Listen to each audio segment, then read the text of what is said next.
မင်္ဂလာပါဗျအားလုံးပဲမင်္ဂလာပါနော်ပြီးခဲ့တဲ့6ကြိမ်လုံးကပေါ့နော်ပြီးခဲ့တဲ့6ကြိမ်ဒီနေရာမှာပေါ့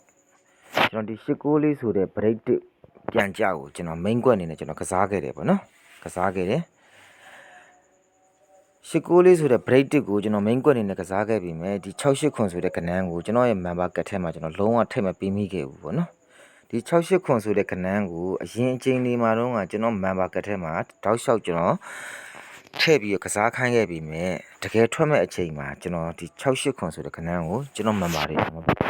ထည့်မပေးခဲ့မိဘူးပေါ့နော်ဒါကျွန်တော်တို့ကန်တရားပဲပေါ့ထည့်မပေးတဲ့ဟာအရာကလည်းအကြောင်းရင်းတစ်ခုတော့ရှိတယ်ပေါ့နော်အကြောင်းတော့ရှိတော့ပေါ့ကျွန်တော်ကဒီ6ကြိမ်မှာ89လေးဆိုတဲ့ break 1 main ကွက်အပြင်ကျွန်တော်က195ဆိုတဲ့ကျွန်တော်ခဏန်းတစ်ခွက်ကိုလည်းကျွန်တော်အရန်ကွက်ထဲမှာထည့်ပြီးကစားခိုင်းခဲ့တယ်ပေါ့နော်ဒီကနန်းကိုကျွန်တော်ခေါ်ပင်နေနဲ့ကစားခဲ့တာပေါ့ဒါပေမဲ့ကျွန်တော်တို့မအောင်မြင်ခဲ့ဘူးပေါ့နော်အဲ့တော့ဟုတ်ပြီကျွန်တော်တို့ဒီ9ကြိမ်အတွက်ကျွန်တော်တို့9ကြိမ်အတွက်ကျွန်တော်တို့ကြည့်အောင်ပေါ့နော်ကျွန်တော်ဒီ2016ခုနှစ်ပေါ့2016ခုနှစ်ရဲ့နှစ်ဦးမှာကျွန်တော်တို့3ထိပ်စီကြတယ်အဲ့3ထိပ်စီရဲ့ရှင်းဆိုင်မှာကျွန်တော်158အတွက်ကြတယ်ဒီ158အတွဲရဲ့တစ်နှစ်ကျော်ရှင်းဆိုင်မှာကျွန်တော်တို့ခွန်9နောက်တွဲဆိုပြီးတော့ခွန်9နောက်တွဲဆိုပြီးတော့လိုက်ပြီးကြားခဲ့တယ်ပေါ့နော်အဲ့ခွန်9နောက်တွဲရဲ့ရှင်းဆိုင်မှာလေတဲ့သူကခွန်ရှေ့အတွဲဆိုပြီးတော့ဆက်ပြီးတော့ကြားခဲ့တယ်ပေါ့ဒါဆိုရင်ကျွန်တော်တို့ကဒုတိယကတ်ကိုဆက်ကြည့်အောင်ပေါ့နော်ဒုတိယကတ်မှာအဲ့ဒီလိုဖြစ်တာသလားဆိုဒုတိယကတ်က2021ခုနှစ်မှာပေါ့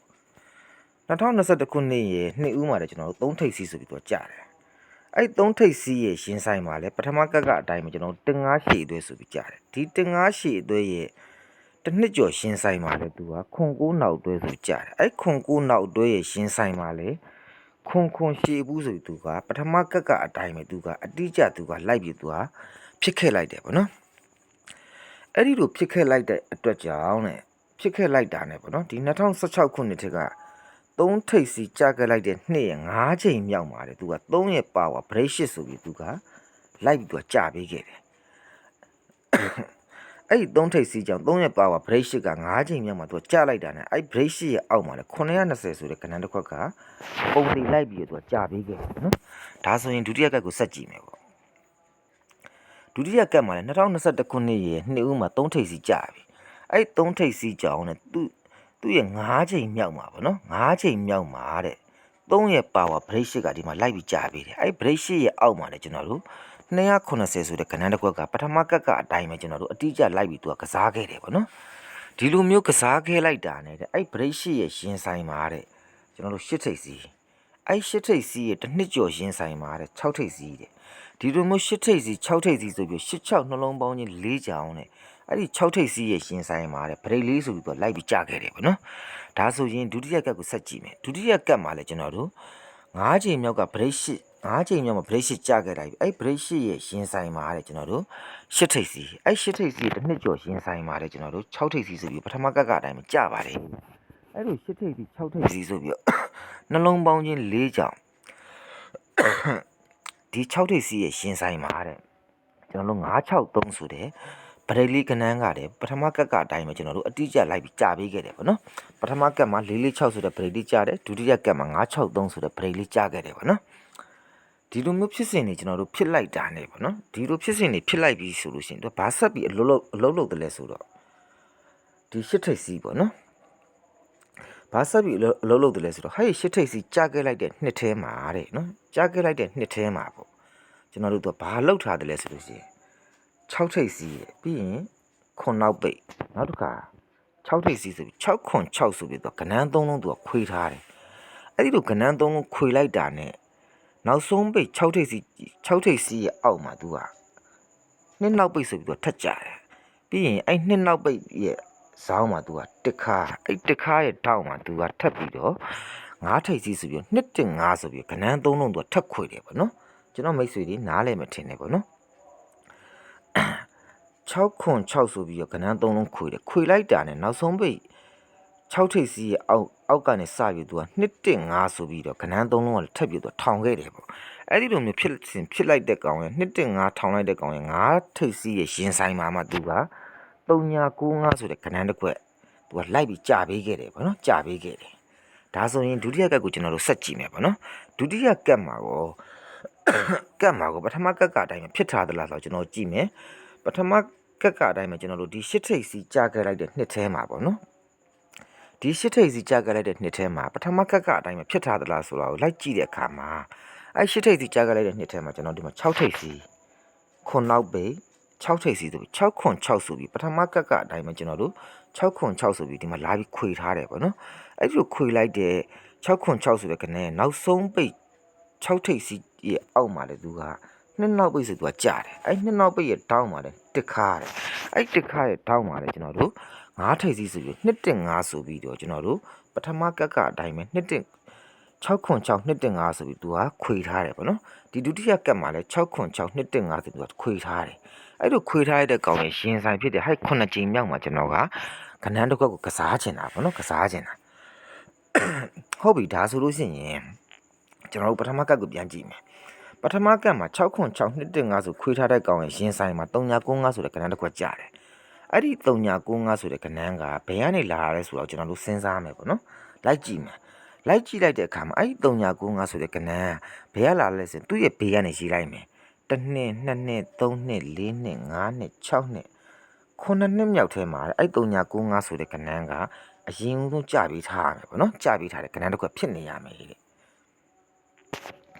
9နှစ်မြောက်မှာအရင်ကြာထားလိုက်တဲ့အပြင်နဲ့အဲ့ဒီကနန်းဒီတဲ့သူ့ရဲ့ဘေးနှစ်မှာလေတဲ့အဲ့ဒီ395ဆိုတဲ့ပတ်လည်ကနန်းတစ်ခွက်ကသူ့ရဲ့ဘေးနှစ်မှာလေကျွန်တော်တို့ဆက်ပြီးတော့ကြပေးထားရအောင်မယ်ကြပေးထားသူ့ရဲ့ဘေးနှစ်မှာကြပေးထားရတော့မှသူကရိုးသနန်းသူကကြထားတဲ့ကဏ္ဍမျိုးမဖြစ်ရဘူးတဲ့ဘလူကဏ္ဍမျိုးလဲဆိုလို့ရှိရင်အဲ့ဒီကဏ္ဍကတဲ့14ချိန်မြောက်မှာအတိအကျကြထားတဲ့ကဏ္ဍနဲ့เนาะကျွန်တော်ဒီမှာရေးကြည့်လိုက်မယ်တစ်ချိန်နှစ်ချိန်သုံးချိန်လေးချိန်ငါးချိန်6ချိန်9ချိန်10ချိန်9ချိန်10ချိန်17ချိန်12ချိန်13ချိန်14ချိန်14ချိန်မြောက်မှာအတိအကျကြထားတဲ့ကဏ္ဍတစ်ခုဖြစ်နေရမယ်တဲ့เนาะ9ချိန်9နှစ်မြောက်မှာကြာထားလိုက်တဲ့ဒီ2.5ဆိုပြီးခွေးထားတဲ့ကောင်ကရင်ဆိုင်မှာကြာတဲ့ဟိုက်395ဆိုတဲ့ကဏ္ဍนี่သူ့ရဲ့9နှစ်မြောက်မှာလေကျွန်တော်တို့ကြာပေးထားတယ်အဲ့9နှစ်မြောက်မှာကြာထားတဲ့ကဏ္ဍนี่သူ့ရဲ့ဘေးနှစ်ဖြစ်တဲ့10နှစ်မြောက်မှာလေကြာအောင်အဲ့10နှစ်မြောက်မှာကြာထားတဲ့အပြင်အဲ့ကဏ္ဍนี่14ချိန်မြောက်မှာလေကြာတဲ့ကဏ္ဍတစ်ခုဖြစ်နေရမယ်တဲ့ဖြစ်နေရမယ်တဲ့ဒါဆိုရင်ကျွန်တော်ဒုတိယကတ်ကိုဆက်ကြည့်မယ်ဒုတိယကတ်မှာအဲ့ဒီစနစ်အတိုင်းနဲ့ဆိုရင်ကျွန်တော်တို့ရွေးချယ်ထားတဲ့ဒီလက်ရှိ9ကြိမ်မြောက်ရဲ့ဘေးကနေရေးလိုက်မယ်1နှစ်2နှစ်3နှစ်4နှစ်5နှစ်6နှစ်9နှစ်ဆိုတော့ကျွန်တော်တို့ကဒီ2000နဲ့မှာ18ခုနှစ်ပေါ့နော်2018ခုနှစ်ထဲမှာပထမကတ်ကအတိုင်းဖြစ်ထားတဲ့စနေမျိုးဖြစ်ထားသလားဆိုတော့ကျွန်တော်တို့လိုက်ကြည့်တဲ့အခါမှာကျွန်တော်ဘယ်ကဏ္ဍကိုသွားတွေ့တယ်လဲဆိုလို့ရှိရင်ဒီ6.5ဆိုတဲ့ကဏ္ဍတစ်ခွက်ကိုကျွန်တော်တွေ့တယ်ပေါ့နော်ကျွန်တော်ယူလိုက်တယ်ပေါ့ဘာကြောင့်ယူလိုက်တယ်လဲဆိုဟဲ့2018ခုနှစ်ထဲမှာကြားထားတဲ့6.5ဆိုတဲ့ကဏ္ဍဒီသူ့ရဲ့ဘေးနှစ်မှာလည်းကြာထားတဲ့ကဏ္ဍတစ်ခွက်ဖြစ်နေရအောင်အဲ့လိုသူ့ရဲ့ဘေးနှစ်မှာကြာထားတဲ့အပြင်အဲ့ဒီကဏ္ဍဒီတဲ့14ချိန်မြောက်မှာလည်းကြာထားတဲ့ကဏ္ဍတစ်ခွက်ဖြစ်နေလို့ပါတဲ့ဒီမှာဆိုလို့ရှိရင်990ဆိုတဲ့ကဏ္ဍဒီလည်း14ချိန်မြောက်မှာကြာခဲ့တာဒီ919ဆိုတဲ့ကဏ္ဍကတဲ့14ချိန်မြောက်မှာပဲကြာထားတဲ့ကဏ္ဍတစ်ခွက်ဖြစ်နေပြန်တယ်ဗောနော်အတိအကျသူကဖြစ်နေတာအဲ့ဒီလို14ချိန်မြောက်မှာကြာထားလိုက်တဲ့ဟိုက်အပြင်းနဲ့ဟိုက်14ချိန်မြောက်မှာကြာခဲ့တဲ့ဒီ990ဆိုတဲ့ကဏ္ဍရဲ့နှစ်ပင်ကျော်3ပင်မြောက်မှာတဲ့ကျွန်တော်143ဆိုတဲ့ကဏ္ဍတစ်ခွက်ကလည်းဒဲထပ်ပြီးတော့ထောက်ပံ့ပေးထားရမယ်ပေါ့နော်ဒုတိယကတ်မှာဆိုလို့ရှိရင်14ချိန်မြောက်မှာကြာခဲ့လိုက်တဲ့ဟိုက်919ဆိုတဲ့ကဏ္ဍရဲ့နှစ်ပင်ကျော်3ပင်မြောက်မှာလေ143ဆိုတဲ့ကဏ္ဍတစ်ခွက်ကဒဲထောက်ပံ့ပေးထားတယ်တဲ့ကျွန်တော်မိတ်ဆွေတွေရှင်းမှထင်ပါတယ်ပေါ့နော်14ချိန်143ထောက်ထားတဲ့ကဏ္ဍက143ထောက်ထားတဲ့ဟိုက်14ချိန်မြောက်မှာကြာထားတဲ့ကဏ္ဍကသူ့ရဲ့ဘေးနှစ်ကိုလိုက်ပြီးကူးတာပေါ့နော်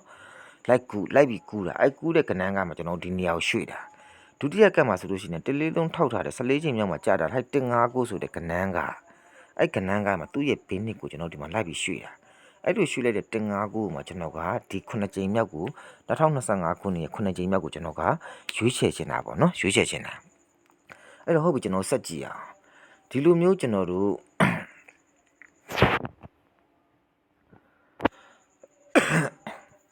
့ဒီလိုမျိုးကျွန်တော်တို့143ထောက်ထားတဲ့14ချိန်မြောက်က990ဆိုတဲ့ကဏ္ဍကသူ့ရဲ့ဘေးနှစ်ကိုလိုက်ပြီးကူးပြီ အဲ့လိုကူးတဲ့အခါမှာလေသူကစနစ်တကျပဲသူကကူးခဲ့တာဘလို့ကူးခဲ့တယ်လဲဆိုရင်14ချိန်မြောက်ကရွှေ့ခဲ့လိုက်တယ်990ဆိုတဲ့ကနန်းကသူ့ရဲ့ဘေးနစ်ကိုကူးတဲ့အခါမှာတဲ့သူ့ရဲ့အပေါ်မှာတဲ့ဘာရှိထားတယ်လဲဆိုလို့ရှိရင်3နောက်ပိတ်နဲ့သူကသူ့ရဲ့အပေါ်မှာပေါ့နော်3နောက်ပိတ်နဲ့ဗရိတ်6ဆိုတဲ့ကနန်းတစ်ခွက်ကအရင်ဆုံးခံပြီးထားရမယ်နော်ကြပြီးထားရမယ်အဲ့ဒီ3နောက်ပိတ်ကြထားတဲ့ဗရိတ်6နဲ့3နောက်ပိတ်ဆိုတဲ့ကနန်းမှာအဲ့3နောက်ပိတ်ဆိုတဲ့ကနန်းတည်တဲ့ဒုတိယမြောက်3နောက်ပိတ်ဖြစ်ရမယ်တဲ့သူ့ရဲ့အပေါ်မှာတဲ့ပထမဦးဆုံးစကြထားတဲ့3နောက်ပိတ်3နောက်ပိတ်ကတစ်ခုတည်းပဲရှိရမယ်ပေါ့နော်ဆိုလိုချင်တဲ့အဓိပ္ပာယ်ကဟဲ့3995ဆိုတဲ့ကဏ္ဍ935ဆိုတဲ့ကဏ္ဍရဲ့အပေါ်မှာကြာထားတဲ့3နောက်ပိတ်ဒုတိယမြောက်3နောက်ပိတ်ဖြစ်ရမယ်ဒီဒုတိယမြောက်3နောက်ပိတ်ရဲ့အပေါ်မှာကျွန်တော်မိတ်ဆွေတွေကြည့်လိုက်3နောက်ပိတ်ကဒီတစ်ချိန်ပဲရှိတယ်သူ့ရဲ့အပေါ်မှာလည်း3နောက်ပိတ်လုံးဝမရှိခဲ့ဘူးပေါ့နော်မရှိခဲ့ဘူးဟုတ်ပြီဒါဆိုရင်ဒုတိယကတ်ကိုကျွန်တော်ဆက်ကြည့်မယ်ဒုတိယကတ်မှာလည်းကျွန်တော်တို့14ချိန်143ထောက်ထားတဲ့14ချိန်မြောက်က919ကသူ့ရဲ့ဘေးနှစ်ကိုကျွန်တော်လိုက်ပြီးကူးလိုက်ပြီအဲ့လိုကူးတဲ့အခါမှာလေအဲ့915ဆိုတဲ့ကဏ္ဍရဲ့အပေါ်မှာ3နောက်ပိတ်နဲ့ဗရိတ်6ကအရင်ဆုံးကြပေးထားတယ်တဲ့အဲ့3နောက်ပိတ်ဒီလေဒုတိယမြောက်3နောက်ပိတ်ပဲဖြစ်နေတယ်တဲ့နော်သူ့ရဲ့အပေါ်မှာကျွန်တော်တို့ပထမဆုံးစကြထားတဲ့3နောက်ပိတ်ကဒီမှာရှိနေခဲ့တယ်ပေါ့နော်အဲ့အတွက်ကြောင့်သူကစနစ်တကျပဲအလုပ်လုပ်ခဲ့တယ်ပေါ့နော်14ချိန်မြောက်ကနေပြီး143ထောက်ထားတယ်14ချိန်မြောက်က919ဒီသူ့ရဲ့ဘေးနှစ်ကိုလိုက်ပြီးရွှေ့တဲ့အခါမှာလည်းဒုတိယမြောက်3နောက်ပိတ်နဲ့ဗရိတ်6ကြထားတဲ့ကောင်ရဲ့အောက်မှာပဲသူအတိအကျလိုက်ပြီးရွှေ့ခဲ့တာအဲ့ဒီအပြင်နောက်ထပ်ပါထောက်ချက်ထပ်ပြီးရှိထားသေးတယ်ဆိုတော့ကျွန်တော်ဆက်ပြီးကြည့်မယ်ပေါ့နော်ဒီလိုမျိုးကျွန်တော်တို့14ချိန်မြောက်က990ကသူ့ရဲ့ဘေးနှစ်ကိုလိုက်ရွှေ့တဲ့အခါမှာလည်းဒုတိယမြောက်3နောက်ပိတ်နဲ့ကြထားတဲ့ဗရိတ်6ရဲ့အောက်မှာပဲလိုက်ပြီးကြားခဲ့လိုက်တဲ့အပြင်နဲ့အဲ့ဒီ935ဆိုတဲ့ကဏ္ဍရဲ့ဘေးကနေကျွန်တော်ရေးလိုက်မယ်1နှစ်2နှစ်3နှစ်4နှစ်4နှစ်မြောက်ရှင်ဆိုင်တန်းမှာလေကျွန်တော်တို့9-4နှစ်ဆိုတဲ့ကဏ္ဍတစ်ခွက်ကထပ်ပြီးတော့သူကထောက်ပံ့ပေးထားပြန်နေတဲ့အဲ့ဒီ9-4နှစ်ဆိုတဲ့ကဏ္ဍကိုထပ်ပြီးတော့ဘာကထောက်ထားတယ်လဲဆိုရင်အဲ့9-4နှစ်ကနေပြီး2နှစ်ကျော်3နှစ်မြောက်ရှင်ဆိုင်မှာတဲ့ကျွန်တော်တို့ break ခွန်ဆိုတဲ့890ဆိုတဲ့ break ခွန်ကဏ္ဍတစ်ခွက်ကထောက်ထားတယ်အဲ့ဒီ break ခွန်ရဲ့အပေါ်မှာလေ935ဆိုတဲ့ break ခွန်ထောက်ထားတယ်ဒီလိုမျိုး break ခွန်နှစ်ခုထက်ရဲ့ရှင်ဆိုင် break ခွန်နှစ်ခုထက်ရဲ့ကြပြီးတော့မှထောက်ထားတဲ့9-4နှစ်ဆိုတဲ့ကဏ္ဍအဲ့9-4နှစ်ကနေမှထပ်ပြီးတော့ကျွန်တော်တို့ဟိုက်935ဆိုတဲ့ကဏ္ဍကိုဆက်ပြီးထောက်တာပေါ့နော်ဒီ break ကိုနှစ်ခုထောက်တဲ့အခါမှာလေသူက890ဆိုတဲ့ကဏ္ဍတစ်ခွက်ကပုံသေးပါပြီးတော့မှ break ကိုနှစ်ခုကသူကထက်ရက်သူကကြတာပေါ့နော်အဲ့လိုကြထားလိုက်တဲ့ break ကိုနှစ်ခုရဲ့အထောက်နဲ့မှဟိုက်9-4နှစ်ကထပ်ပြီးကြတာအဲ့ကြကြလိုက်တဲ့9-4နှစ်ရဲ့အထောက်နဲ့မှကျွန်တော်တို့ဒီ14ချိန်မြောက်က93590ဆိုတဲ့ကဏ္ဍကလိုက်ပြီးကြာပေးခဲ့တာပေါ့နော်ဒီလိုမျိုးဖြစ်စဉ်ဖြစ်ခဲ့တာအဲ့လိုဖြစ်စဉ်ဖြစ်ပြီးတော့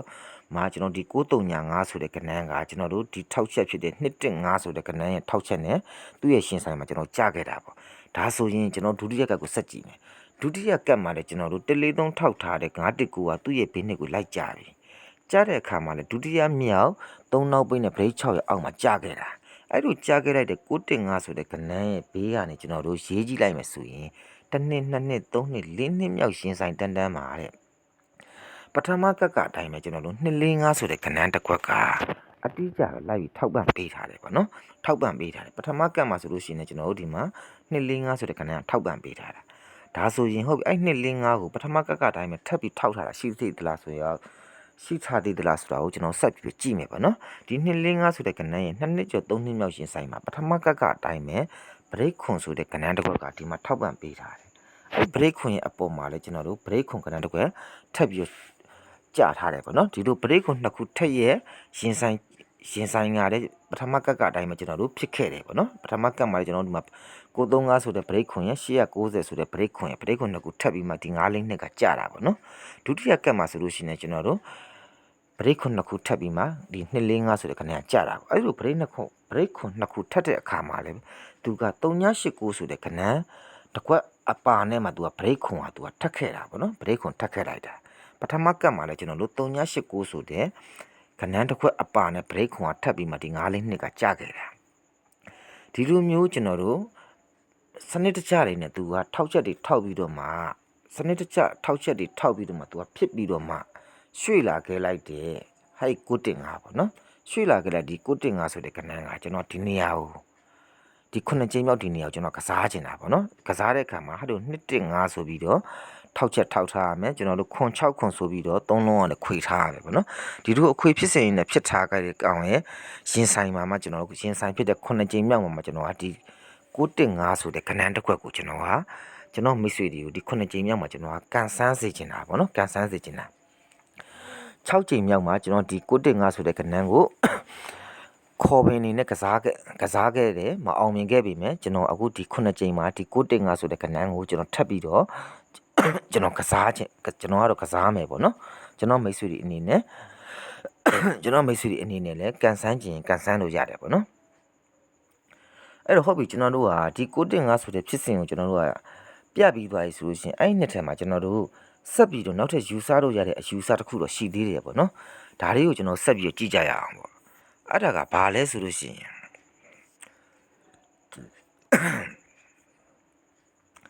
ကျွန်တော်ခုနပြောခဲ့လိုက်တဲ့ဒီဗီဒီယိုဖိုင်အစမှာကျွန်တော်ပြောခဲ့လိုက်တဲ့အတိုင်းပဲပေါ့နော်ဒီနှစ်ထဲမှာ तू ကကျွန်တော်ကဒီ935ပေါ့နော်ဒီဖရင်ဒီစနစ်တွေနဲ့ရွှေ့ထားတယ်ဟိုက်935ဆိုတဲ့ကဏ္ဍကြားလိုက်တာနဲ့သူ့ရဲ့အောက်မှာကျွန်တော်တို့ဟိုက်မှာ96ခွန်ဆိုတဲ့စီနီယာကဏ္ဍရှိတယ်ပေါ့နော်96ခွန်ဆိုတဲ့ तू ကစီနီယာကဏ္ဍတစ်ခုကြားထားတယ်အဲ့96ခွန်ဆိုတဲ့ကဏ္ဍကစီနီယာကဏ္ဍကသူ့ရဲ့ဘေးနှစ်ကနေလာတဲ့ကဏ္ဍတစ်ခုဖြစ်ရမယ်အဲ့စနစ်မျိုးပေါ့နော်အဲ့စနစ်မျိုးနဲ့ကျွန်တော်က195ဆိုတဲ့ကဏ္ဍကိုကျွန်တော်ကဒီနေရာမှာကျွန်တော်ကဖမ်းခဲ့တာဒီနေရာမှာ195ဆိုတဲ့ကဏ္ဍအောင်မြင်ခဲ့လိုက်ပြီဆိုတာနဲ့195ဆိုတဲ့ကဏ္ဍကဒီနေရာမှာအောင်မြင်ခဲ့လိုက်တာနဲ့ကျွန်တော်သူ့ရဲ့အောက်ဖြစ်တဲ့ဟိုက်9ကြိမ်မြောက်မှာကျွန်တော်ကစီနီယာကဏ္ဍတစ်ခွက်ကိုကစားမှာအဲ့စီနီယာကဏ္ဍတစ်ခွက်ကလည်းဘယ်ကဏ္ဍနဲ့ဆိုလို့ရှိရင်ကျွန်တော်တို့ဘာမှစဉ်းစားစရာမလိုဒီ66ခွန်ဆိုတဲ့ကဏ္ဍကိုကစားရမှာဘာဖြစ်လို့လဲဆိုလို့ရှိရင်သူ့ရဲ့ဘေးနှစ်ကစီနီယာကဏ္ဍတစ်ခွက်ဆိုရင်2024ခုနှစ်ထဲမှာကျွန်တော်မိတ်ဆွေတွေအားလုံးသိတဲ့အတိုင်းပဲစီနီယာကဏ္ဍတစ်ခွက်ကဒီ16ခွန်ဆိုတဲ့ကဏ္ဍတစ်ခွက်ပဲရှိခဲ့တာဒါပေမဲ့ကျွန်တော်တို့က6ကြိမ်မြောက်မှာ195ဆိုတဲ့ကဏ္ဍကမကြားခဲ့လိုက်ဘဲနဲ့เนาะမကြားခဲ့လိုက်တဲ့အတွက်ကြောင့်ဒီ9ကြိမ်မြောက်မှာကျွန်တော်တို့ဒီ16ခွန်ဆိုတဲ့ကဏ္ဍကိုကစားလို့မရတော့195မကြားခဲ့ဘဲနဲ့သူကဒီ16ခွန်ဆိုတဲ့စီနီယာကဏ္ဍက16ခွန်ဆိုတဲ့စီနီယာကဏ္ဍကကျိုးပြီးတော့သူကကျသွားခဲ့လိုက်တယ်ပေါ့နော်16ခွန်ဆိုတဲ့စီနီယာကဏ္ဍဒီနေရာမှာလာပြီးသူကကျခဲ့လိုက်တာအဲ့ဒီလိုကြားခဲ့လိုက်တဲ့အတွက်ကြောင့်ဒီစီနီယာကဏ္ဍဒီနေရာမှာကြားခဲ့လိုက်တဲ့အတွက်ကြောင့်ကျွန်တော်တို့ကနောက်ထပ်အယူအဆတစ်ခုကိုကျွန်တော်တို့ထပ်ပြီးယူဆလို့ရတယ်ပေါ့နော်ထပ်ပြီးကျွန်တော်စဉ်းစားစရာထပ်ပြီးဖြစ်သွားတာပေါ့အဲ့တော့ကျွန်တော်တို့ကဘယ်လိုစဉ်းစားမလဲဘယ်လိုယူဆမလဲဆိုတော့ကျွန်တော်ကြည့်ကြမယ်ပေါ့နော်ဒီ16ခွန်ဆိုတဲ့ကဏ္ဍကိုကျွန်တော်ရဲ့ member တွေကိုကျွန်တော်ကအရင်အချိန်ဒီမှာလည်းကျွန်တော်ကကစားခိုင်းခဲ့တယ်လို့မျိုး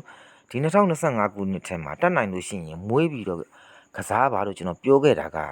ခိုင်မာမှုရှိလို့မျိုးကျွန်တော်ပြောခဲ့တာပေါ့နော်ခွန်9နောက်တွဲဖြစ်စဉ်နဲ့ဒီ16ခွန်ဆိုတဲ့ကဏ္ဍကနာမည်ကြီးတယ်လို့ဟော့တယ်လို့မျိုးပေါ့နော်တခြားဆရာကြီးလည်းပြတယ်လို့မျိုးကျွန်တော်နဲ့ကျွန်တော် member တွေကိုကျွန်တော်ပြခဲ့တယ်တခြားအယူအဆရင်းနဲ့လည်းကျွန်တော်16ခွန်ဆိုတဲ့ကဏ္ဍတစ်ခွက်ကိုကျွန်တော် member တွေကိုကျွန်တော်မျိုးစုံပြခဲ့ပြီးတော့ကစားခိုင်းခဲ့တယ်ပေါ့နော်ကစားခိုင်းခဲ့တယ်ဒါပေမဲ့ကျွန်တော်ကရွေးချယ်မှုမအောင်မြင်ခဲ့တာပေါ့နော်အဲ့တော့ဒီ16ခွန်ဆိုတဲ့ကဏ္ဍကိုကဏ္ဍကအခုတော့ကြားခဲ့တဲ့ခါမှာသူကခွန်9နောက်တဲ့ဖြစ်စဉ်နေအပြင်တခြားအယူဆရင်းနဲ့ပါသူကကြားတာခိုင်မာမှုရှိခဲ့တာပေါ့နော်ဘလို့ခိုင်မာမှုရှိခဲ့တယ်လဲဆိုလို့ရှိရင်ဟဲ့ဒီခွန်65ဆိုတဲ့ကဏ္ဍတစ်ခွက်ကတဲ့ခွန်65ဆိုတဲ့ကဏ္ဍကစီနီယာကဏ္ဍကသူ့ရဲ့ဘေးနှစ်ကိုလိုက်ပြီးကြားတဲ့အခါမှာသူကဗရိတ်လေးရဲ့အောက်မှာပဲသူကကြားခဲ့တာနော်ဗရိတ်လေးရဲ့အောက်မှာပဲကြားခဲ့တာဒီဒုတိယကတ်မှာဆိုလို့ရှိရင်ဟဲ့16ခွန်ဆိုတဲ့ကဏ္ဍကသူ့ရဲ့ဘေးနှစ်ကိုလိုက်ကြားတဲ့အခါမှာလေဗရိတ်လေးဆိုတဲ့963ဆိုတဲ့ကဏ္ဍရဲ့အောက်မှာပဲသူကကြားခဲ့တာနော်လိုက်ပြီးကြားခဲ့တာအဲ့ဒီအတွက်ကြောင့်ကျွန်တော်တို့စဉ်းစားကြတယ်ဖြစ်သွားခဲ့ပြီပေါ့နော်ကြားခဲ့တာအဲ့ဒီအပြင်ဒီဗရိတ်လေးရဲ့အောက်မှာဒီစီနီယာကဏ္ဍကကြားတော့မယ်ကြားဖို့သေချာဖို့အတွက်တော့ဘာထပ်ပြီးအထောက်ပံ့နေရှိသေးတယ်လဲဆိုရင်ဟဲ့ဒီစီနီယာကဏ္ဍဖြစ်တဲ့ခွန်65ဆိုတဲ့ကဏ္ဍရဲ့တပင်ကျော်မှာတဲ့4ခွန်6ဆိုတဲ့ကျွန်တော်တို့ကဏ္ဍတစ်ခုရှိတယ်အဲ့4ခွန်6ဆိုတဲ့ကဏ္ဍဒီတဲ့သူ့ရဲ့အပေါ်ကနေလာတယ်ကျွန်တော်ပြန်ကြကဏ္ဍတစ်ခုဖြစ်နေရမယ်တဲ့ဒါဆိုရင်ဒုတိယကတ်ကိုကျွန်တော်ဆက်ကြည့်မယ်ဒုတိယကတ်မှာဒီ16ခွန်ဆိုတဲ့ကဏ္ဍကသူ့ရဲ့ဘေးနှစ်ကိုကျွန်တော်လိုက်ကူးတော့မယ်နော်ကူးတဲ့ခါမှာလည်း963ဆိုတဲ့ဗရိတ်လေးအောင်ဝင်သူကကြားခဲ့တာအဲ့ဒီလိုကူးဖို့အတွက်တဲ့အဲ့16ခွန်ဆိုတဲ့ကဏ္ဍရဲ့တပင်ကျော်မှာ662ဆိုတဲ့ကဏ္ဍတစ်ခုရှိတယ် ဒီ66နှစ်ဆိုတဲ့ကဏ္ဍကလေသူ့ရဲ့အပေါ်ကနေလာခဲ့လိုက်တယ်ကျွန်တော်တို့ပြန်ကြကဏ္ဍမဲ့သူကဖြစ်နေရမယ်တဲ့နော်ပြန်ကြကဏ္ဍမဲ့သူကဖြစ်နေရမယ်သူကအကွက်ရွှေစနစ်ဆိုတာဒီလိုမျိုးသူကစနစ်တကျကြီးသူကတွားခဲ့တာပေါ့နော်ဖြစ်နေရမယ်တဲ့အဲ့ဒီအပြင်တဲ့ကျွန်တော်တို့ဒီလိုမျိုးပြန်ကြကဏ္ဍထောက်ပြီးတော့မှဖြစ်ထားတဲ့စီထောက်ပြန်ကြကဏ္ဍထောက်ပြီးတော့မှဖြစ်ထားတဲ့ခွန်65ဆိုတဲ့စီနီယာကဏ္ဍအဲ့ဒီစီနီယာကဏ္ဍရဲ့ဘေးကနေကျွန်တော်တို့ရေးကြည့်လိုက်မယ်ပေါ့နော်အဲ့ဒီစီနီယာကဏ္ဍကိုတခြားဘာကထပ်ပြီးတော့ထောက်ပံ့ပေးထားတယ်လဲဆိုတော့ကျွန်တော်ထပ်ပြီးကြည့်ကြမယ်ပေါ့နော်ဒီခွန်65ဆိုတဲ့စီနီယာကဏ္ဍရဲ့ဘေးကနေရေးလိုက်မယ်ဆိုရင်1နှစ်2နှစ်3နှစ်4နှစ်5နှစ်6နှစ်9နှစ်မြောက်ရင်ဆိုင်တန်းတန်းမှာတဲ့3953ဆိုတဲ့ကဏ္ဍတစ်ခုကြားထားတယ်ပေါ့နော်3953ဆိုတဲ့ကဏ္ဍတစ်ခုကြားထားတယ်အဲ့3953ဆိုတဲ့ကဏ္ဍကတဲ့သူ့ရဲ့အောက်ကိုပြန်ကျနေနဲ့ကြပေးထားအောင်မယ်တဲ့နော်ပြန်ကျနေနဲ့ကြပေးထားရမယ်တဲ့အဲ့ဒီပြန်ကျထားတဲ့3953ဆိုတဲ့ကဏ္ဍကိုဘာကထပ်ပြီးထောက်ပံ့ပေးထားလဲဆိုတာကိုကျွန်တော်ဆက်ကြည့်မယ်အဲ့ဒီ3953ဆိုတဲ့ကဏ္ဍရဲ့တစ်နှစ်ကျော်ရင်ဆိုင်မှာတဲ့နော်တစ်နှစ်ကျော်ရင်ဆိုင်မှာတဲ့ကျွန်တော်တို့ဒီမှာ3ထိပ်စီ8ထိပ်စီ3ထိပ်စီဆိုပြီး383ဆိုပြီးတော့ကျွန်တော်တို့ကဏ္ဍ3လုံးကကျွန်တော်တို့တန်းပေးထားရမယ်အဲ့ဒီလိုမျိုး383ဆိုပြီးကဏ္ဍ3ခုတန်းလိုက်တာနဲ့တဲ့ဒီလိုမျိုး383ဆိုပြီးတော့ကဏ္ဍ3ခုတန်းလိုက်တာနဲ့နောက်ဆုံးပိတ်3နောက်ပိတ်ဖြစ်တဲ့ဟိုက်3နောက်ပိတ်ကနေစပြီးတော့တဲ့သူကဘာဆက်ပြီးလို့ဆိုဟိုက်3နောက်ပိတ်ကနေစပြီးတော့3ထိပ်စီ6ထိပ်စီ3ထိပ်စီဆိုပြီးတော့သူက393ဆိုပြီးတော့ထပ်ပြီးတော့ထောင်းတယ်နော်ဆိုလိုချင်တဲ့အဓိပ္ပာယ်က383ဆိုပြီးဖြစ်ရမယ်အဲ့ဒီအပြင်393ဆိုပြီးထပ်ပြီးထောင်းရမယ်အဲ့လိုဖြစ်စဉ်ဖြစ်ထားပြီးတော့မှဟိုက်ဖြစ်ထားတဲ့ကောင်ရဲ့ထောက်ချင်းနဲ့ထောက်ထားဟိုက်3953ဆိုတဲ့ကဏ္ဍကသူ့ရဲ့အောက်ကိုပြန်ကြကြတာအဲ့လိုပြန်ကြကြခဲ့လိုက်တဲ့3953ဆိုတဲ့ကဏ္ဍကမှကဏ္ဍကမှကျွန်တော်တို့ဒီ965ဆိုတဲ့ကဏ္ဍကိုစီနီယာကဏ္ဍကိုလှမ်းထောက်တာပေါ့နော်ထောက်တာအဲ့ထောက်ခဲ့တဲ့965ဆိုတဲ့စီနီယာကဏ္ဍရဲ့တပင်ကျော်မှာလဲကျွန်တော်တို့ကြားထားတဲ့406ဆိုတဲ့ကဏ္ဍကသူ့ရဲ့အပေါ်ပြန်ညာကဏ္ဍဖြစ်ရမယ်အဲ့ဒီလိုဖြစ်ထားတဲ့965ဆိုစီနီယာကဏ္ဍကသူ့ရဲ့ဘေးနှစ်ကိုလိုက်ပြီးကူးတာပေါ့နော်လိုက်ပြီးကူးခဲ့တာဒါဆိုရင်ကျွန်တော်တို့ဒုတိယကတ်ကိုဆက်ကြည့်မယ်ဒုတိယကတ်မှာလဲအဲ့ဒီပုံစံအဲ့ဒီစနစ်နဲ့ဆိုရင်ကျွန်တော်တို့ဒီမှာပြန်ညာကဏ္ဍထောက်ပြီးမှကြားထားတဲ့86ခွန်အဲ့ဒီ86ခွန်ဆိုတဲ့ကဏ္ဍကနေကျွန်တော်တို့ရေးကြည့်လိုက်မယ်ဆိုရင်ပထမကတ်ကအတိုင်းပဲကျွန်တော်ရေးကြည့်လိုက်မယ်ဆိုရင်1 2 3 4 5 6ခွန်9နှစ်မြောက်ရင်ဆိုင်တန်းတန်းမှာ431ဆိုတဲ့ကျွန်တော်တို့ကဏ္ဍတစ်ခုကြားထားတယ်အဲ့ဒီ431ဆိုတဲ့ကဏ္ဍကလည်းသူ့ရဲ့အောက်ကိုကျွန်တော်တို့ပြန်ကြအနေနဲ့ကြားထားတယ်ကဏ္ဍတစ်ခုပဲဖြစ်နေတယ်အဲ့ဒီလိုဖြစ်ထားတဲ့431ဆိုတဲ့ကဏ္ဍရဲ့တစ်နှစ်ကျော်ရင်ဆိုင်မှာလေတဲ့ပထမကတ်ကအတိုင်းပဲ3ထိပ်စီ8ထိပ်စီ3ထိပ်စီဆိုပြီး383ဆိုပြီးကဏ္ဍ3ခုကပထမကတ်ကအတိုင်းပဲသူကထောင်းပေးထားတယ်အဲ့လိုထောင်းလိုက်တဲ့383ဆိုတဲ့ကဏ္ဍရဲ့နောက်ဆုံးပိတ်3နောက်ပိတ်ကနေစပြီးတော့တဲ့သူကနောက်ဆုံးပိတ်3နောက်ပိတ်ကနေစပြီးတော့3ထိပ်စီ6ထိပ်စီ3ထိပ်စီဆိုပြီး393ဆိုပြီးသူကပြန်ပြီးတော့ပထမကတ်ကအတိုင်းပဲကစားပေးတယ်တဲ့အဲ့လိုကစားပေးလိုက်တဲ့ထောက်ချက်တွေနဲ့ထောက်ထားတဲ့431ကသူ့ရဲ့အောက်ကိုပြန်ကြအဲ့လိုပြန်ကြခဲ့လိုက်တဲ့431ကမှကျွန်တော်တို့ဒီ86ခွန်လှမ်းထောက်တာအဲ့လိုထောက်လိုက်တဲ့86ခွန်ကမှသူ့ရဲ့ဘေးနှစ်ကိုကျွန်တော်တို့လိုက်ပြီးတော့ဒီမှာကူးခဲ့တာပေါ့နော်လိုက်ပြီးတော့ကူးခဲ့တာအဲ့ဒီလိုကူးလိုက်တဲ့အခါမှာလေသူကဒီမှာတော့သူကဘလို့ကူးခဲ့တယ်လဲဆိုလို့ရှိရင်သူကူးတော့မယ်ဆိုရင်သူ့ရဲ့တောင်းမှာကျွန်တော်ကဖမ်းခဲ့တာက3955ဆိုတဲ့ပါဝါထွန်ရဲ့တောင်းမှာဒီစီနီယာကဏ္ဍကကူးတာဆိုပြီးကျွန်တော်ကဖမ်းခဲ့တာပေါ့နော်အဲ့ဒီလိုဖမ်းခဲ့လိုက်တဲ့စနစ်အတိုင်းပဲကျွန်တော်ကဒီနေရာမှာလဲကျွန်တော်အဲ့86ခွန်ဆိုတဲ့ကဏ္ဍကဟဲ့116ဆိုတဲ့ပါဝါထွန်ကဏ္ဍရဲ့တောင်းမှာအဲ့ဒီ86ခွန်ဆိုတဲ့ကဏ္ဍကကူးမယ်ဆိုပြီးကျွန်တော်ကဖမ်းခဲ့တာပေါ့နော်ဖမ်းခဲ့လိုက်တာဗရိတ်လေးရဲ့အောက်မှာကျွန်တော်မဖမ်းခဲ့လိုက်လို့မဖမ်းခဲ့တော့ဘူးဗျကျွန်တော်ကဖမ်းခဲ့လိုက်တာကဒီ116ဆိုတဲ့ပါဝါထွန်ဖြစ်ရမယ်ပြီးရင်195ဆိုတဲ့ကဏ္ဍရဲ့အောက်မှာလည်းဖြစ်ရမယ်ဆိုစနစ်နဲ့ကျွန်တော်ဖမ်းခဲ့တာပေါ့ဒါပေမဲ့သူကမဖြစ်ခဲ့ဘူးပေါ့နော်အဲ့တော့ဒါပေမဲ့သူကအဲ့ဒီစနစ်တွေနဲ့ထောက်ချက်တွေနဲ့ထောက်ထားတဲ့965ဆိုတဲ့စီနီယာကဏ္ဍကသူ့ရဲ့ဘေးနှစ်ကိုကျွန်တော်တို့နော်သူ့ရဲ့ဘေးနှစ်ကိုကျွန်တော်တို့လိုက်ပြီးကူးခဲ့လိုက်ပြီဒုတိယကတ်မှာလည်းဒီစနစ်တွေနဲ့ထောက်ထားတဲ့86ခွန်ဆိုတဲ့ကဏ္ဍကသူ့ရဲ့ဘေးနှစ်ကိုကျွန်တော်တို့လိုက်ပြီးကူးခဲ့ပြီအဲ့ဒီလိုမျိုးကူးခဲ့လိုက်တဲ့အတွက်ကြောင့်သူတို့ရဲ့အောက်မှာကြာမယ်ကဏ္ဍတစ်ခုဖြစ်တဲ့ဟဲ့96ခွန်ဆိုတဲ့ကဏ္ဍကိုကျွန်တော်တို့စဉ်းစားရမှာ ဒါဆိုရင်ဒုတိယကတ်မှာဆိုလို့ရှိရင်လေဒီလိုမျိုးကူးခဲ့လိုက်တဲ့86ခွန်ဆိုတဲ့ကနန်းရဲ့အောက်မှာကြာမယ်ဟဲ့9ကြိမ်မြောက်ကကနန်းတစ်ခွက်ကိုကျွန်တော်တို့ကစဉ်းစားရတော့မယ်ပေါ့နော်စဉ်းစားရတော့မယ်အဲ့လိုစဉ်းစားတော့မယ်ခါကြတော့ဒီ96ခွန်ဆိုတဲ့ကနန်းကိုကျွန်တော်အကွက်ရွှေစနစ်တွေနဲ့ကျွန်တော်လိုက်ပြီးရှာလို့မရဘူးပေါ့နော်ရှာလို့မရတဲ့အခါမှာကျွန်တော်တို့အနည်းဆက်ဆုံးအနေနဲ့စဉ်းစားမယ်ဆိုရင်တော့အခုဒီ9ကြိမ်မြောက်မှာကျွန်တော်တို့ဒီဟော့နေတဲ့အရာကတော့ဗါလဲဆိုရင်86ခွန်1ချင်းနဲ့နော်86ခွန်1ချင်းကကျွန်တော်တို့ဒီ9ကြိမ်မြောက်မှာအရန်ဟော့နေခဲ့တယ်ဗောနော်ဟော့နေကြတယ်အဲ့ဒီဟော့နေတဲ့ပုံစံအတိုင်းပဲဆိုလို့ရှိရင်တော့ကျွန်တော်တို့ကဒီအခုဒီဖမ်းထားတဲ့စနစ်မှာဒီ96ခွန်ဆိုတဲ့ကဏ္ဍကိုအနိကတ်အနေနဲ့ကျွန်တော်တို့ကစားမယ်ဆိုရင်အနိကတ်အနေနဲ့ကစားမယ်ဆိုရင်6ခါရယ်6ခါရယ်ခွန်နောက်ပိတ်ကဒီ96ခွန်ဆိုတဲ့ကဏ္ဍကသူ့ရဲ့အောက်ကိုကျွန်တော်တို့သူ့ရဲ့အောက်ကိုလိုက်ပြီးကြာပေးတာလားနော်သူ့ရဲ့အပေါ်မှာကြာထားတဲ့ကျွန်တော်တို့ဟာဒီ6ခါရယ်6ခါရယ်ခွန်နောက်ပိတ်ကအဲ့96ခွန်ဆိုတဲ့ကဏ္ဍသုံးလုံးကသူ့ရဲ့အောက်ကိုလိုက်ပြီးကြာပေးတာလားဒါဆိုရင်ဒုတိယကတ်မှာအဲ့ပုံစံတိုင်းနဲ့ကျွန်တော်တို့ကစားမယ်ဆိုရင်ကျွန်တော်တို့ဒီမှာ6ခါရှိတယ်10ခါရှိတယ်ခွန်ခါရှိတယ်ဒီ68ခွန်ဆိုတဲ့ကဏ္ဍကဒီ9ကြိမ်မြောက်မှာကျွန်တော်တို့လိုက်ပြီးတော့ကြာပေးနိုင်သလားနော်ကြာပေးနိုင်သလားဒါဆိုရင်ကျွန်တော်မိတ်ဆွေတွေအနေနဲ့ဒီ68ခွန်ဆိုတဲ့ကဏ္ဍကိုကဏ္ဍသူကဏ္ဍထက်ရက်ပြန်ကြအနေနဲ့ကစားမယ်ဆိုရင်ကစားလို့ရတယ်ပေါ့နော်ကဏ္ဍသူကဏ္ဍထက်ရက်ပြန်ကြမယ်ဆိုတဲ့စနစ်တွေကလည်းဒီ2025ခုနှစ်ထဲမှာရှိတယ်ပေါ့နော်အဲ့တော့ကျွန်တော်မိတ်ဆွေတွေတဲက68ခွန်ဆိုတဲ့ကဏ္ဍကိုပြန်ကြအနေနဲ့ကြိုက်နေတဲ့ဆိုရင်68ခွန်ဆိုတဲ့ကဏ္ဍကိုဒဲအနေနဲ့ပြန်ကြနေကိုပြန်ကြကိုပြန်ပြီးကစားပြီးလို့ရတယ်ပေါ့နော်ဒါမှမဟုတ်ဘူးကျွန်တော်တို့ကဒီစနစ်အနေနဲ့ပြန်ကြခွန်65ဆိုတဲ့စီနီယာကဏ္ဍရဲ့အောက်မှာကျွန်တော်တို့96ခွန်ဆိုတဲ့ကဏ္ဍကကြာခဲ့ပြီ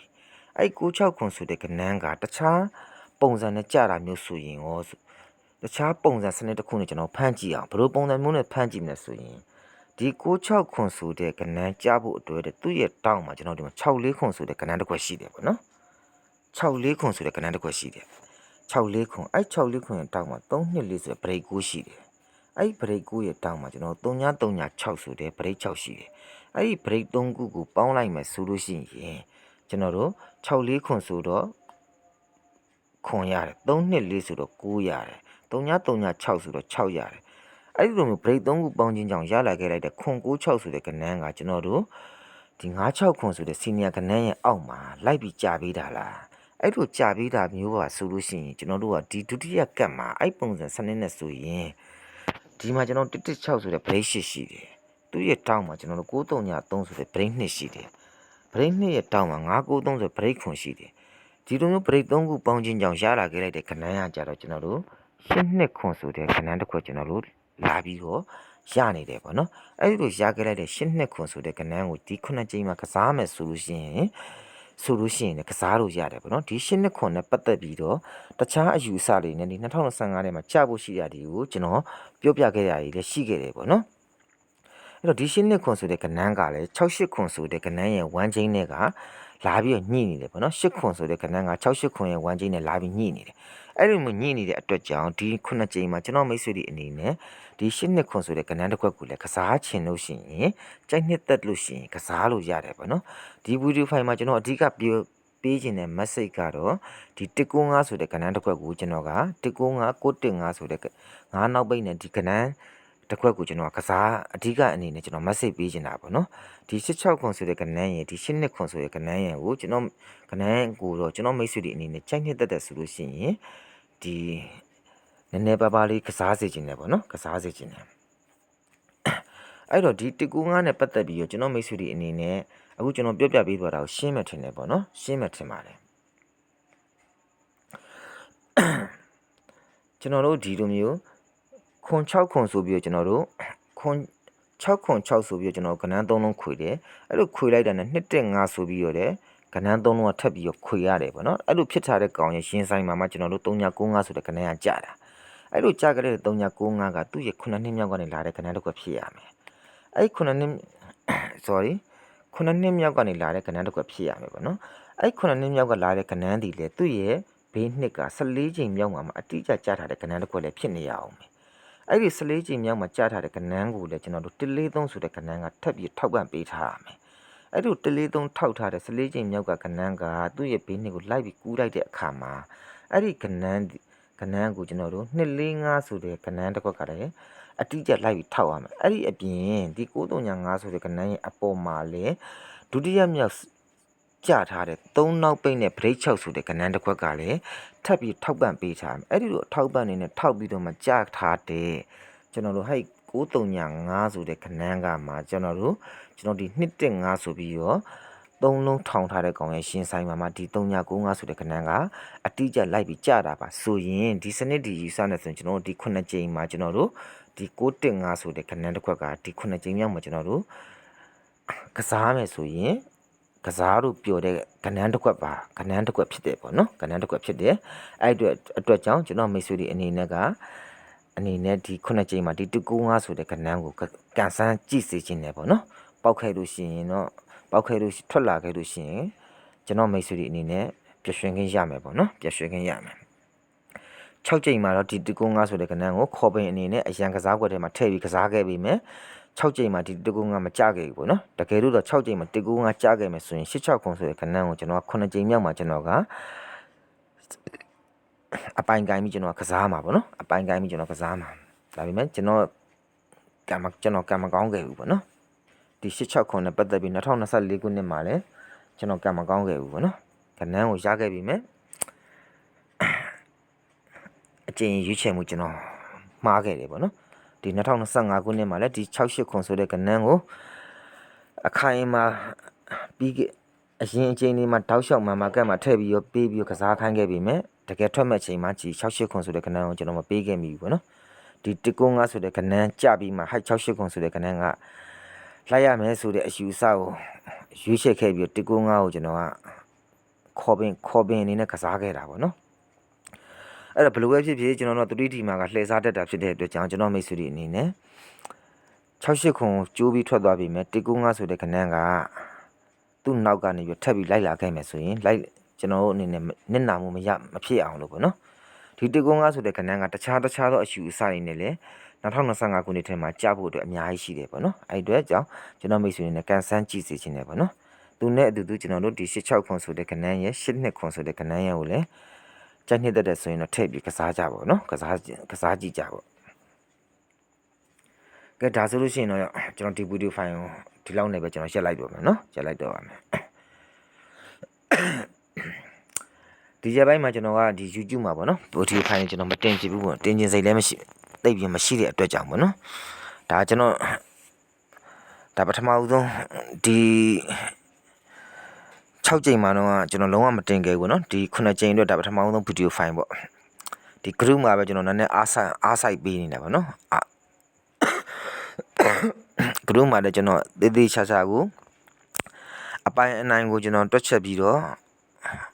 view ဆိုင်ပြီးလုပ်ပေးမယ်ကျွန်တော်ကံမကောင်းခဲ့ဘူးပေါ့เนาะကံမကောင်းမှုဆိုကံမကောင်းတာလည်းမပြောနဲ့လေဒီရက်ပိုင်းမှာလည်းကျွန်တော်တို့နည်းနည်းပါးပါးပြေးကြလွှားကြရသေးတယ်ပေါ့เนาะအဲ့လိုပြေးကြလွှားကြတဲ့အခါမှာလည်းကျွန်တော်အလုပ်လုပ်တဲ့ဖုန်းပါနော်ပြုတ်ကျသွားတယ်ပြုတ်ကျပြီးကျွန်တော်ကွဲသွားတယ်ပေါ့ပြန်ကောက်ဖို့လုပ်တဲ့အခါမှာနောက်ကလာတဲ့ကားထပ်ပြီးကျိတ်သွားတယ်တော်တော်ကိုကံမကောင်းတာပါပဲနော်စင်ကက်လေးပဲရခဲ့တယ်ပေါ့အိမ်ကအခုကျွန်တော်မှရှိတဲ့ဖုန်းအဟောင်းလေးတွေကိုဒီစင်ကက်ထည့်ပြီးတော့ကျွန်တော် email ကိုရိုက်ထည့်ပြီးတော့ကျွန်တော်ဒီ YouTube channel လေး Telegram group တွေကိုကျွန်တော်ပြန်ပြီးဖွင့်ထားတာပြန်ပြီးယူရတာပေါ့နော်ဖုန်းမကောင်းတော့ကြတော့ဗီဒီယိုဖိုင်နဲ့အရှိသိပ်လုံးလို့မရဘူးပေါ့ဗျာနော်အရှိသိပ်လုံးလို့မရဘူးဒီလောက်ရတဲ့အခါမှာလည်းအဆင်မပြေမှုတွေရှိတယ်ပေါ့အဲ့ဒီတော့ကြောင့်အဆင်မပြေမှုတွေပါလို့ရှိရင်ကျွန်တော်နားလည်ပေးပါပေါ့နော်အဲ့တော့ဟုတ်ပြီကျွန်တော်ဒီ9ကြိမ်အတွက်ပထမဆုံးတင်ပေးလိုက်တဲ့ဒီဗီဒီယိုဖိုင်မှာကျွန်တော်အဓိက message ပေးချင်တာတော့ဒီ195ဆိုတဲ့ကဏ္ဍတစ်ခွက်ပေါ့နော်ဒါတွေကိုကျွန်တော်မိတ်ဆွေတွေအနေနဲ့ကျန်တဲ့တိုင်ရင်ကဆန့်ကြည့်ပါပေါ့နော်ကဲအားလုံးပဲခွတ်လက်ပါဗျ